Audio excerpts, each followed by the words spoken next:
Hello mga Madam Sir! So, it's 9 in the evening. And hulaan niyo kung nasaan ako.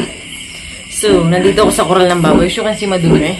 And, bagong gising lang ang person. Naririnig ko kasi na umiigik yung mga baboy, mga biik. Ayan, bagong anak kasi ang aming inahin. So, kailangan siyang padidihin from time to time. Kasi nga, kailangan nila ng energy. O, diba? So, bali, tadan! 12 yung naging biik namin. 12 yung naging biik niya. At eto, pinapadede ko sila ngayong gabi para naman may energy sila. Yung 4, nandun muna sa kulungan. And then, itong 8 muna. First 8 muna tayo mga bi. Oo, first 8. Tapos yung 4, later natin padedehin. Kasi nga, hindi kaya. Hindi pwede magsabay-sabay silang lahat. Kasi, yung iba walang makuhang gatas. So, nag-aagawan sila. So, kailangan, fair yung pagpapadede. Okay? So, pakita ko sa inyo. Let's go!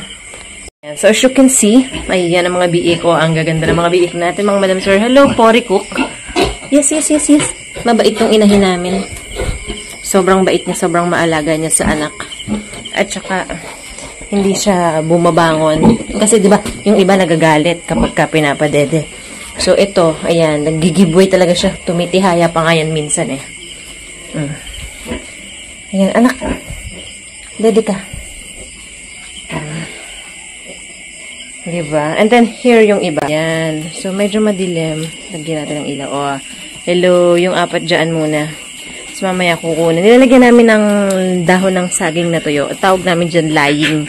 Lying kasi para hindi sila ginawin. Ayan. May ano to, crib. Ito din yung crib na ginamit namin last year. So, nung una siyang nanganak. So, last time naman yung anak niya, 9. Tapos yung isa, luno. Yung luno, yung ano siya, hindi nabuo. Pero may ulo. Pero yung katawan niya, parang, hindi nag-form. Na yun. So, 8 lang yung nabuhay. So far, maganda yung bentahan last, nung nanganak siya. Sana ngayon, medyo okay pa din, Kasi bare months na. Alright. So, yan. As you can see, hoy, naglalakbay ka na. Ang sabi ko sa'yo ay dumedi ka. Hindi ko sinabi sa'yo magpakadora ka, day. Awa naman ng Diyos, ay malulusog silang lahat. Wala naman kaming nakitaan ng something. And thank you, Lord. Kasi syempre ngayon, kailangan talaga namin ng extrang pagkakakitaan. Kasi nga, madalas lang kaming mayroong pasyente sa ospital, ganyan. So, ayun, medyo makakabawi-bawi tayo sa mga bayarin. Sana naman, sana. I'm hoping na maganda yung presyo ngayon ng mga biik. Ang plano namin is, magdadagdag kami ng inahin. So, since pangalawang anak na to, kuha kami ng isa dito na may maganda, yung may malaking inahin. Iinahinin namin para at least 2 sila. Kasi, hindi na kaya kung magiging 3 Mga 2 muna siguro. Kasi malaki naman tong kural namin. Sayang naman kasi yung isa, puro tambak lang. Yan. So, eto ang namin. Ang mga bagong biik. So, day 2 nila ngayon, mga Madam Sir. Bukas, tuturukan namin sila ng, yung pang vitamins ba? Parang Bilamil yata yun. Nakalimutan ko basta. I'll check by tomorrow. So, bukas bibili tayo ng para sa mga biik. Tuturok natin. Last, nung pinaanak namin to, nung nanganganak siya, ako yung nagpuputol ng pusod at nagbubungi. Kasi kailangan silang tanggalan ng, putulan ng ngipin, day. Kasi kawawa yung inahin talaga, day. Pag hindi mo tinanggalan ng yan, pag hindi mo pinutulan ng ngipin, nagtumbling ka na. Wala ka naman kasing kaagaw. Okay, so, kunin ko na yung 4. Eto na. Bigyan nyo ng chance na dumedi yan.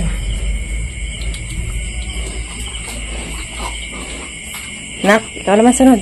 Come here. Ready ka na, ready na. Sige na, huwag na maarte. Come here. Come here. Yes. Oh, come on, come on. Ready na. Hoy, huwag kang gumala-gala. Oh, ikaw na.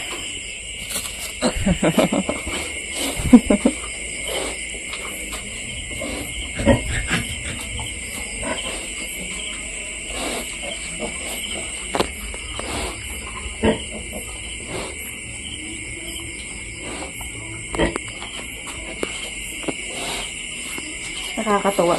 Nilagay ko na lahat kasi yung iba dumede naman na. So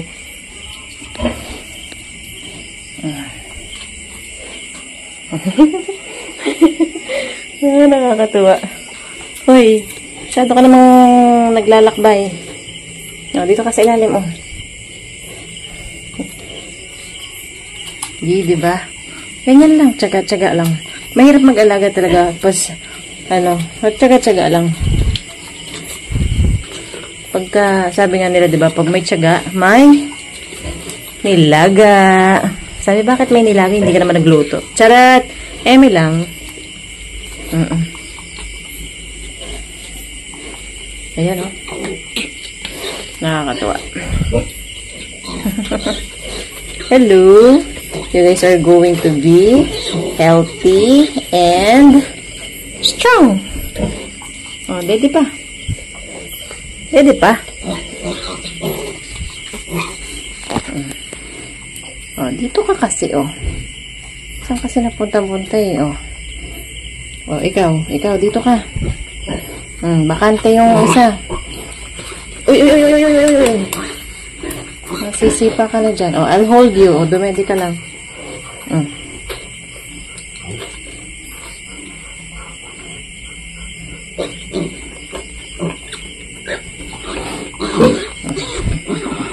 Hoy. Saan ka pupunta?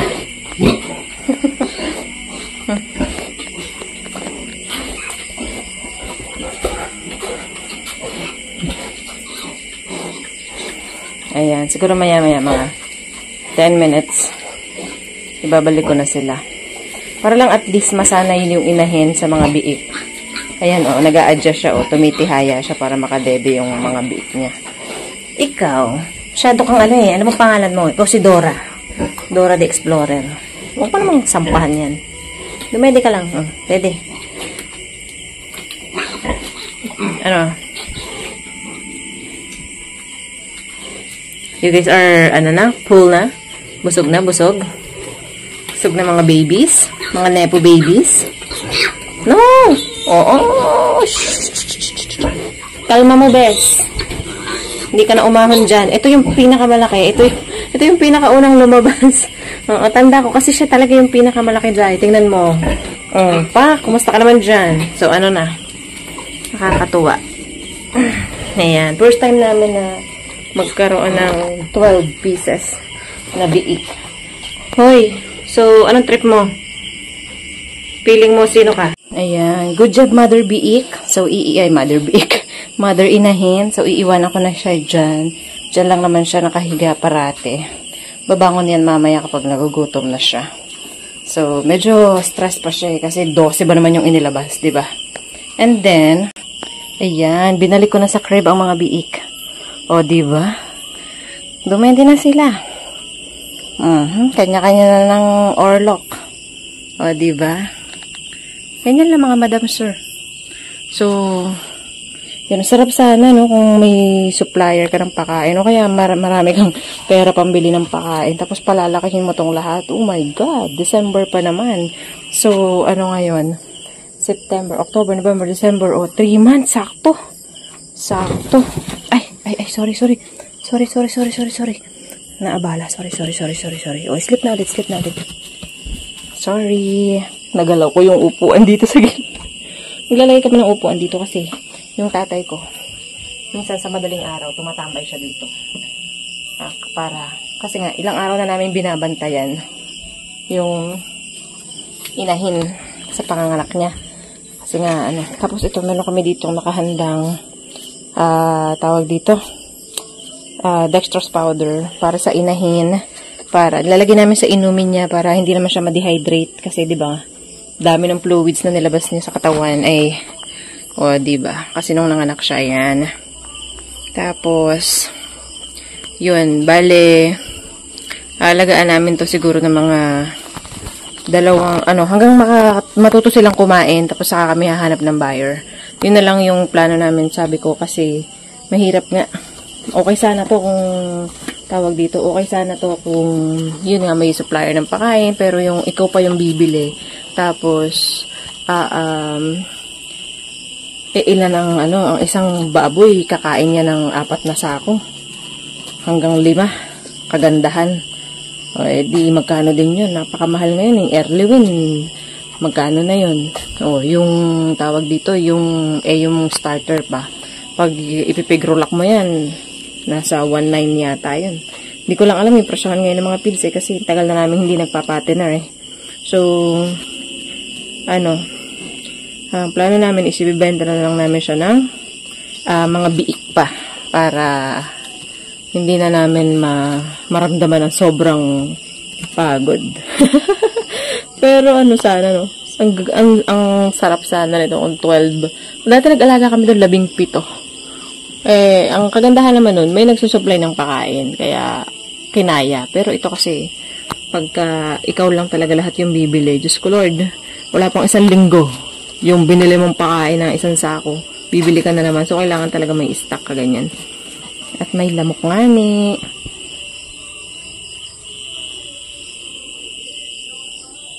Ayan. So, iwanan ko na sila dahil naman nakadede na sila. Mamaya na lang ulit. Mga madaling araw. Or kapag ka narinig ko sila na kumigik. Halin na kami ng tatay ko So, kasi may pasok ako ng gabi. So, pag nagising siya, papadidehin niya yan mamaya ulit.